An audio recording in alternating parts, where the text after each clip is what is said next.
ছোট্ট মিঠু প্রতিদিন স্কুল শেষে পোস্ট অফিসের সামনে দাঁড়িয়ে থাকত।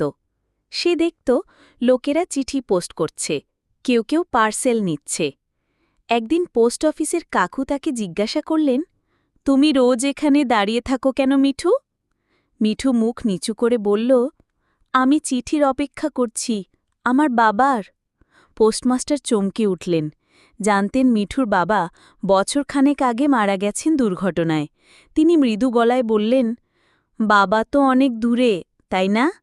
মিঠু মাথা নাড়িয়ে বলল, হ্যাঁ, কিন্তু মা বলেছিল ভালোবাসলে চিঠি আসবেই।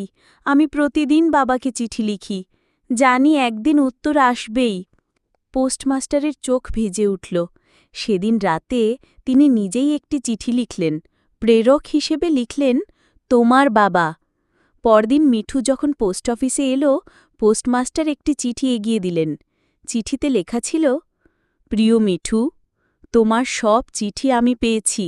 আমি খুব গর্বিত, তুমি খুব ভালো ছেলে। তোমার যত্ন নিও, মায়ের কথা শুনো। তোমার বাবা। মিঠুর মুখে ফুটে উঠল এক অমলিন হাসি। ছোট্ট